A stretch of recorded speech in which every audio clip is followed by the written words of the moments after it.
좀 더 했으면 좋겠네요. 그 내용이 참 좋습니다. 잘 들어주십시오. 오늘 본문에 19절과 20절에 21절에 너희에게 평강이 있을지어다. 너희에게 평강이 있을지어다. 이렇게 예수님께서 두 번이나 이 말씀을 하신 이유가 있습니다. 제가 이따가 말씀드리겠습니다만은 예수님을 찾아간 여종들은 이런 새벽에 찾아갔습니다. 예수님 만났어요. 예수님은 저녁에 제자들을 만나러 갑니다. 또 만났습니다. 부활하신 주님은 이렇게 오늘 여종들을 만나고 제자들을 만나게 됩니다. 안식 후 첫날이라 그랬습니다. 오늘이죠. 안식일은 토요일이고 구약 안식일이니까 그 첫날 오늘 주님이 부활하셨습니다. 그리고 오늘 이날에 우리가 예배를 드리는 날입니다. 예수님이 체포를 당하실 때 제자들은 뿔뿔이 도망을 가버렸습니다. 제자들이 흩어져서 제각기 피신의 길을 갔습니다. 마태복음 26장 56절에 보면 제자들은 다 예수를 버리고 도망을 갔다 이렇게 기록되어 있습니다. 예수님을 버리고 도망을 간 이 비겁한 제자들을 주님은 찾아오십니다. 비밀스러운 곳에 숨어있는 제자들을 오늘 찾아와서 하시는 말씀, 우리에게 은혜가 될 줄로 믿습니다. 여러분, 저를 좀 봐주십시오. 제자들과 예수님을 따라다니는 자들은 십자가의 처형이라는 것은 상상을 하지 못했던 일입니다. 산헤드린 그 공회원들은 아주 도끼가 서려서 예수를 체포하고 십자가 처형을 하고 그런 참 수라장이 되고 난장판이 되어 있는데 목자 잃은 양과 같이 무리들은 스승을 잃고 방황하는 때였습니다. 이제 제자들은 다시 예수님이 자기 스승이 체포되는 그 광경에 아주 혼비백상 도망갔지만 또 공의원들이 우리를 잡으러 올까봐 아주 두려워하고 정말로 벌벌 떠는 그런 제자들의 두려워하는 제자들에게 주님이 찾아오십니다. 찾아오셔서 19절에 너희에게 평강이 있을지어다. 이 평강이라는 단어가 에이레네입니다. 자, 이 에이레네 평강인 뜻은 평화, 또 평안 이런 뜻을 가지고 있습니다. 히브리어는 히브리 말로는 살롬 그러죠.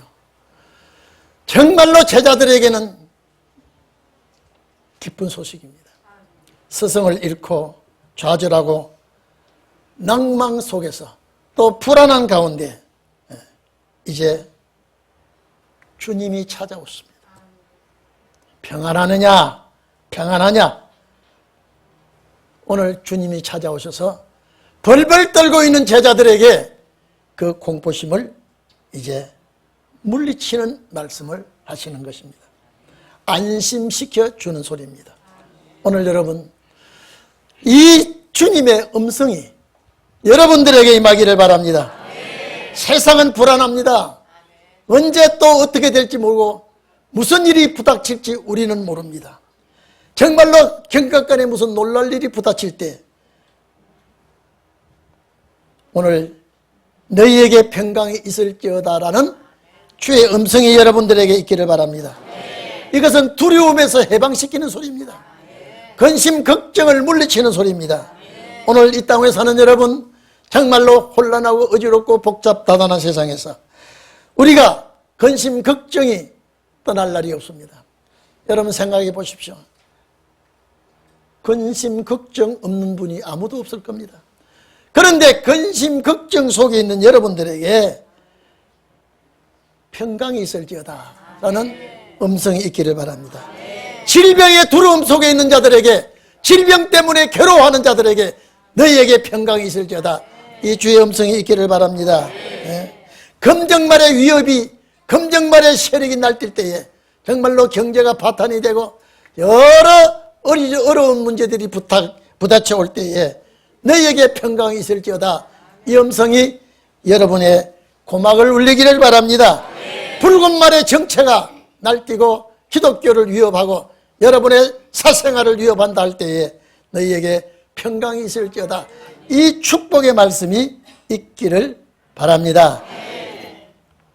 오늘 여러분, 제자들이 두려워서 펄펄 떨고 있을 때 문은 닫혀졌는데 부활하신 주님이 이제 신성의 몸을 가지고 딱 나타나서 너희에게 평강이 있을지어다 이러면서 뭐라 그럽니까? 손과 옆구리를 보아라. 흉터입니다. 이 손, 이 못 박혔던 손, 창을 찔렀던 창자국의 그 옆구리에 주님이 직접 제자들에게 확인을 시켜줍니다. 누가복음 24장 36절과 37절에 보면 예수님께서 그들에게 너희에게 평강이 있을지어다라고 할 때에 누가는 이렇게 기록되어 있습니다. 놀라고 무서워하여 부활하신 주님을 영어로 생각하고 있습니다. 그때 예수님은 오늘 여기 요한복음과 같이 말씀하시지 아니하고 이제 손과 발을 봐라. 오늘 요한복음에는 손과 옆구리를 봐라 이렇게 확인시켜 줬지만은 이 누가복음에는 손과 발을 보여주면서 그리고 믿으라. 내가 부활한 걸 믿으라. 그리고 나를 만져봐라. 영은 몸이 없다. 그런데 나는 몸이 있지 않느냐. 자, 이렇게 예수님이 제자들에게 안심을 시켜줍니다. 얼마나 놀랬느냐, 얼마나 두려워했느냐, 얼마나 불안하고 염려, 근심, 걱정에 사여 있었느냐. 이제 걱정하지 말아라. 너희에게 평강이 있을지어다. 염려하지 말아라. 내가 살아났다. 내가 살아났다. 아마 얼마나 기쁘겠습니까? 이 소식을 듣는 제자들은 아마 날개를 달아준 것 같습니다. 날아갈 듯이 기쁠 겁니다. 이제 살아가는데 그렇게 근심, 걱정, 염려한 거 안심해라. 걱정하지 말아라. 오늘 이 소식이, 오늘 이 말씀이 험한 세상 살아가는 여러분들에게 임하기를 바랍니다. 샬롬, 평안하십시오. 강건하십시오. 이제 주님이 우리의 보장이 되고 있습니다. 걱정하지 마십시오. 이 샬롬의 소리가 여러분에게, 여러분 가정에게 떠나지 않기를 바랍니다. 정말로 우리는, 제가 또 얘기합니다. 6,000년이 꽉 되어 있습니다. 이제 주님 추수할 일꾼들을 보내는 때가 왔습니다. 마태복음 9장에 추수할 것은 많되 일꾼이 적다. 이 은혜 시대에 뿌려진 곡식이 많다 이 말이에요. 추수하는 주인에게 추수할 일꾼을 보내 주소서라. 이제는 심을 때가 아닙니다. 이제 거둘 때입니다. 이번 부활절이 우리에게는 마지막이 됐으면 좋겠어요. 오시는 주님을 맞이하는 역사 앞에 정말로 기적의 역사가, 축복의 역사가 일어날 줄로 믿습니다. 이제 생활의 삶에 근심 걱정 말아라. 이제 이제는 너희에게 평강이 있을지어다. 여러분에게 정말로 평강이 있기를 바랍니다. 가정에 어려움이 없습니까? 생활에 어려움이 없습니까? 건강에 문제가 없습니까? 이제 평강이 있을지어다. 주의 음성을 듣는 여러분이 되기를 바랍니다. 두 번째 평강. 두 번째 평강. 왜 이 평강을 줍니까? 왜 주님이 이 평강을 줍니까? 그래서 제가 주보에 너희에게 평강이 있을지어다. 너희에게 평강이 있을지어다. 한 번만 해도 되는데 두 번을 같이 넣어놨습니다. 첫 번째는 삶의 평강, 생활의 평강. 주님이 부활하셔서 걱정하지 말아라. 아무리 사내들인 공회원들이 너희를 미워하고 해꾸질하느라 그래도 걱정하지 말아라. 안심을 시켜주는 평강입니다. 오늘 여러분들에게 이 평강이 여러분의 일하는 직장에서, 일터에서, 생활에서, 가정에서 주의 이 음성이 계속되기를 바랍니다. 왜 두 번째 21절에 왜 두 번째 너희에게 평강이 있을지어다 왜 합니까? 이거는 사명을 맡기기 위한 평강입니다. 오늘 여러분들에게 사명이 있는 줄로 믿습니다. 사도들에게 너희에게 평강이 있을지어다. 숨어있는 자들에게 날개를 달아줍니다. 여러분, 벌벌 떨고 정말로 예수님 십자가에 못 박히시는 현장에도 가지 못하고 쫄장부가 비겁하게 예수님을 버리고 도망간 그들에게 주님은 외면하지 않고 찾아왔습니다. 오늘 여러분, 우리가 하나님 앞에 내 마음을 다 공개하고 열어놓고 보면 우리는 이런 사람 아닙니까? 우리 쫄장부 아닙니까? 때로는 비겁한 자 아닙니까? 내 어떤 조그만 이점을 위해서 주의 뜻을 저버린 적이 없습니까? 이런 나를 사명을 맡기실 줄로 믿습니다. 나를 버리시지 아니하시고 오늘 예수님이 뭐라 그렇게 얘기합니까? 아버지께서 오늘 아버지께서 나를 보낸 것과 같이 나도 너희를 보내노라. 이것은 은혜 시대의 깃발을 십자가의 깃발을 이들에게 맡기려고. 여러분 3년 동안 교육시켜도 달라진 거 없습니다. 제자들이 달라진 거 없어요. 3년 동안 따라다니면서 훈련받고 교육받아도 그태기였어요. 그러나 주님은 그들을 사명 때문에 버리지 아니하고 사명 때문에 외면하지 아니하고 이제 내가 너희를 보낼 것이다. 창창한 넓은 세상 복음의 깃발을 들고 십자가의 깃발을 들고 그래서 예수님이 죽으신 것 부활하신 것 정인이라 이 말이에요. 정인은 본대로 말해야 정인입니다. 들은 대로 말해야 정인입니다. 정인이 말을 섞거나 빼면 정인이 아닙니다. 그건 사기꾼이에요. 오늘 내 정인이 되어달라는 거예요. 그래서 예수님이 제자들에게 손발을 봐라 만져봐라. 그 흉터 봐라 이 말이에요. 예수님은 흉터도 제거할 수도 있습니다. 깨끗하게 할 수 있습니다. 그런데 너무 깨끗하게 했으면 의심할까 봐 이제는 그 흉터를 남겨놓고 봐라. 이 봐라. 내 옆구리 한번 볼래? 이 창으로 찔린 자국은 그대로 남아있다. 발 볼래? 믿음 없는 자가 되지 말고 너희는 사명자야. 너희는 큰 사명을 내가 맡길 거야. 3년 동안 교육받아도 여러분 우리가요 세상 사람과 비교해보면 별로 변화된 것도 없습니다. 고집통 그대로 고집통이야.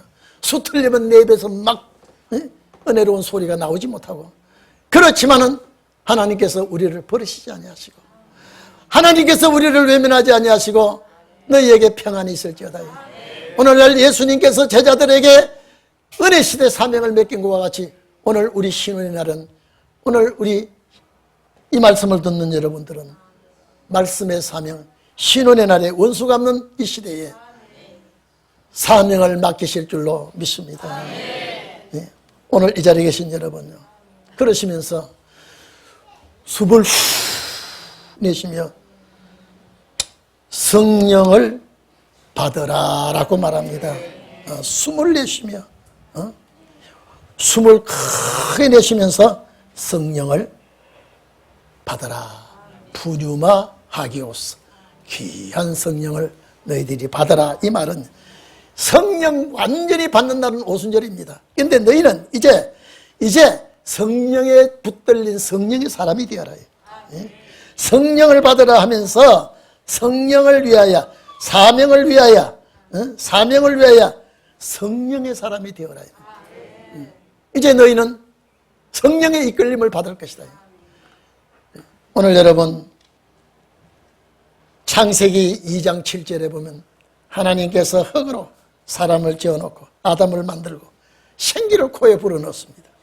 그리고 생명이 되었습니다. 살아있는 생명이 된 것과 같이, 사람이 된 것과 같이 성령의, 예수님께서 숨을 내쉬면서 성령의 사람이 되어서 이제는 사명 감당하는 자가 되라는 주님의 분부입니다. 본격적으로 이 역사가 오순절 날 일어나게 되는 것입니다. 정말로 이들이 한 시대를 여는 사명자의 길을 가게 되었습니다. 오늘 이 자리에 계신 여러분, 우리에게도 너희에게 평강이 있을지어다. 살아가는 삶 속에서 여러분 참 우리가 얼마나 연약한지 아십니까?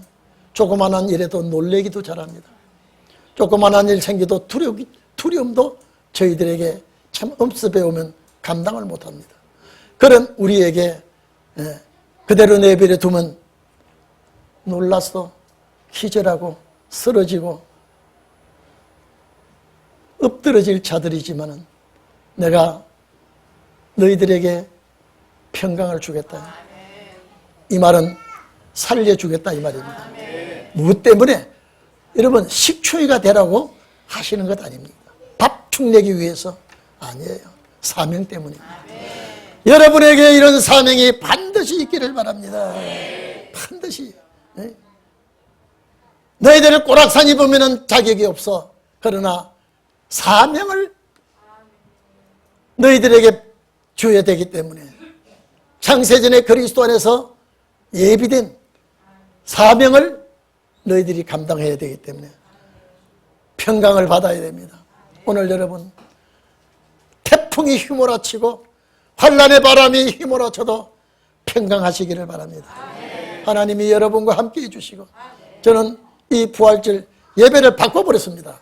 이것이 어떻게 좋은지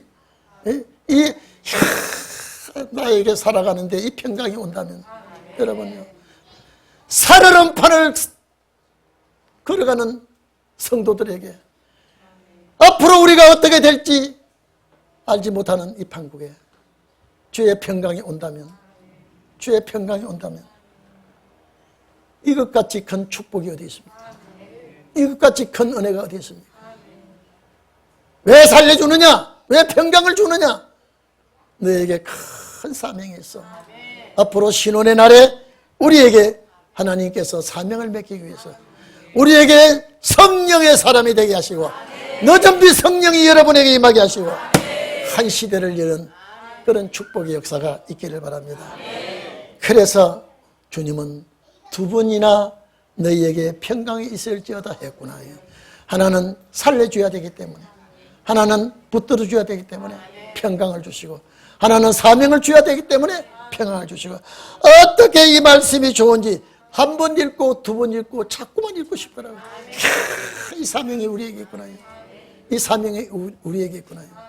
오늘 여러분들이 사명감을 가지고 괴롭고 어렵고 힘들어도 잘 참아주시기 바랍니다. 우리는 예수 그리스도를 통하여 말씀의 증인이 되어서 이 시대에 사명 감당하는 여러분이 되시기를 바랍니다.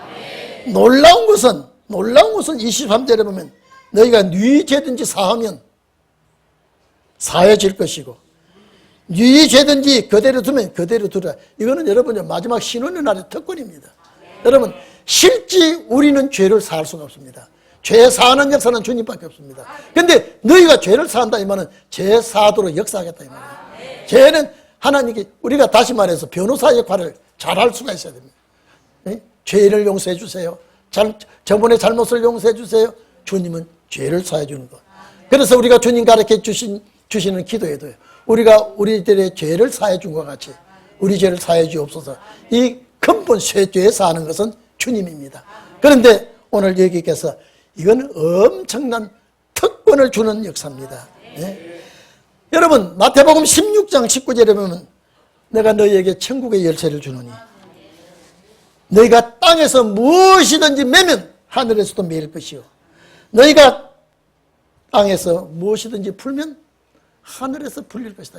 이거는 종의 권세를 주는 겁니다. 능력을 주는 겁니다. 오늘 여기에도 성령을 받는 자에게 능력은요 그 누구도 막을 길이 없고 감당할 수가 없습니다. 여기에 23절은요 이 보통 주님이 하시는 말씀이 아닙니다. 사도들에게 하시는 말씀 같지만은요 주님이 당신이 책임지고 하겠다는 거예요. 너희들이 이 말을 하면 내가 하겠다는 거예요.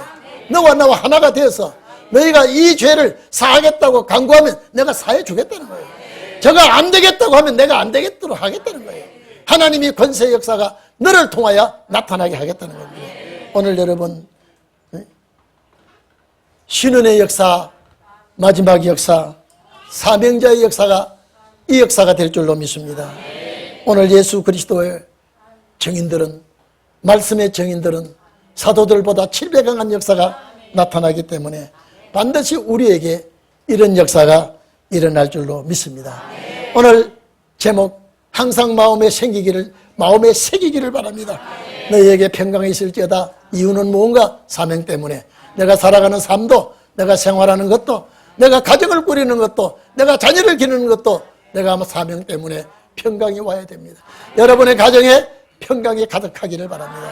목적은 사명 때문에 사명 감당하는 축복이 여러분에게 임하기를 바랍니다. 기도하겠습니다.